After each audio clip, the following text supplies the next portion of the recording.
అందరికీ నమస్కారం. ఈ వీడియోను స్కిప్ చేయకుండా చివరి వరకు చూస్తారని ఆశిస్తున్నాను.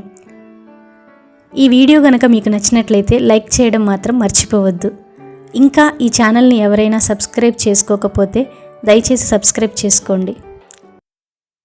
ఒక గ్రామంలో శ్రీకాంత్ అనే యువకుడు ఉండేవాడు. పేద కుటుంబం నుంచి వచ్చిన చదువులో చాలా తెలివైనవాడు. మంచి నైతిక విలువలు కలిగి ఉండేవాడు. అందరితో మంచివాడిగా ఉండాలని ప్రయత్నించేవాడు. ఎవరి పనైనా తన పని వదిలేసి చేసేవాడు.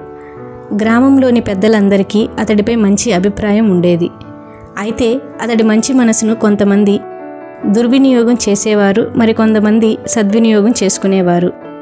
మొదట్లో అతడికి ఇది కనబడలేదు. కానీ జీవితంలో వచ్చిన కొన్ని సంఘటనలు అతడి ఆలోచనలను పూర్తిగా మార్చేశాయి.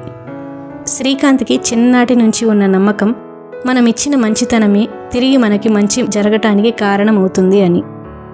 అందుకే తన స్నేహితులు సమస్యలు అయినా, పొరుగువారి అవసరాలైనా, ఎవరి కోరికైనా ఎప్పుడూ ముందుండేవాడు. ఒకసారి అతడి స్నేహితుడు రాము పరీక్షలకు సిద్ధం కావాల్సి ఉంది. కానీ సరైన గైడ్స్ లేవని చెప్పాడు. శ్రీకాంత్ తన చేతిలో ఉన్న గైడ్స్ను రాము దగ్గరకు పంపించాడు. ఆ కారణంగా శ్రీకాంత్ పూర్తిగా సిద్ధం కాలేకపోయాడు. పరీక్షలో ర్యాంకును కోల్పోయాడు. కానీ రాము డిస్ట్రిక్ట్ టాపర్ అయ్యాడు. అతడు ధన్యవాదాలు చెప్పడానికైనా రాలేదు. శ్రీకాంత్ చాలా బాధపడ్డాడు.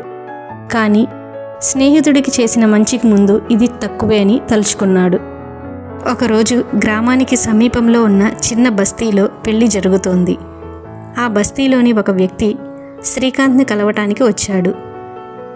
నాయన, మమ్మల్ని ఎవరూ ఆదుకోలేదు. నీ మీద నమ్మకం ఉంది. మా కొడుకు పెళ్లికి ఒక 1000 రూపాయలు సహాయం చేయండి అని అడిగాడు. శ్రీకాంత్ ఇంట్లో ఉన్న డబ్బులన్నీ తీసి ఇచ్చాడు. ఇంట్లో చెప్పకుండానే ఇచ్చాడు.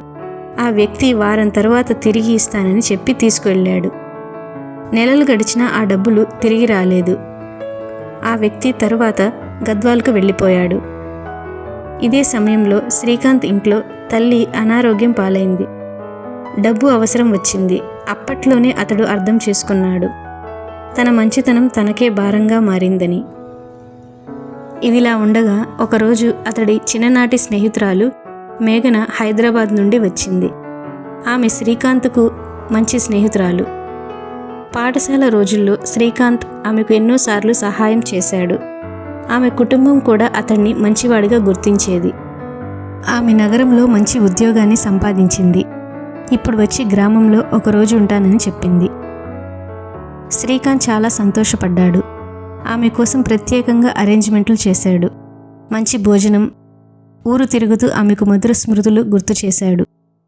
మేఘన చివరిగా వెళ్ళేటప్పుడు ఇలా చెప్పింది, నీవు ఇప్పటికీ మారలేదు. అంత మంచితనంతో ఏమైనా సాధ్యమవుతుందా శ్రీకాంత్? కొంచెం ఆలోచించు. ప్రపంచం నీలాంటి వాళ్లను వాడుకుంటుంది, కానీ ఎదుటివారు మారరు. ఆ మాటలు అతడి హృదయంలో ముద్రపడ్డాయి. ఆ రోజు నుంచే శ్రీకాంత్ తన ప్రవర్తనలో మార్పు తీసుకురావాలని నిర్ణయించుకున్నాడు. ఇకపై మంచితనాన్ని హద్దుల్లో ఉంచాలని, ప్రతి ఒక్కరిని విశ్వసించకూడదని, అర్హత ఉన్నవారికే సహాయం చేయాలని నిర్ణయించుకున్నాడు. ముందుగా తన పని మొదట చేసుకుంటూ మిగతా వారికి సహాయం ఉండినప్పుడు మాత్రమే సహాయం చేయడం మొదలుపెట్టాడు. కొంతమంది మునుపటిలాగా నీవు లేవు అని వెనుకకు వెళ్తే, మరికొందరు నిజంగా అతనితో గౌరవంగా ఉండడం మొదలుపెట్టారు. అతడు ఇప్పుడు ఒక సాఫ్ట్వేర్ కంపెనీలో ఉద్యోగాన్ని పొందాడు. సమయం దొరికినప్పుడే గ్రామానికి వస్తూ విద్యార్థులకు మార్గనిర్దేశం చేస్తూ అవసరమైన వారికి సమర్థవంతంగా సహాయం చేస్తున్నాడు. కానీ నిపుణంగా గుర్తిస్తున్నాడు ఎవరు సహాయానికి అర్హులు, ఎవరు కాదు అనేది. మంచి మనసు గొప్పదే, కానీ అది విచక్షణతో కలిపినప్పుడే నిజమైన శక్తిగా మారుతుంది. నిస్వార్థంగా ఉండటం తప్పు కాదు, కానీ ఆ నిస్వార్థతను దుర్వినియోగం చేసుకునే వారికి దారి చూపకూడదు. మనకి మన విలువ ఉంటేనే ఇతరులు మనల్ని గౌరవిస్తారు. నీవు మంచివాడివి కావచ్చు, కానీ నీ మంచితనాన్ని ఎవరి పాదాలకు వేసే పూలదారిలా మార్చవద్దు. ప్రేమించు, ఆదరించు, కానీ నీ స్వభావాన్ని తక్కువ చేసుకోవద్దు. ఎప్పుడూ గుర్తుంచుకో, మంచితనం అనేది నీ బలమే కానీ అది నీ బలహీనత కాకూడదు అని ప్రపంచానికి చూపించాలి.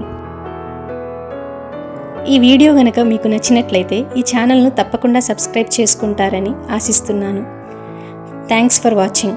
Please like, share and subscribe to this channel.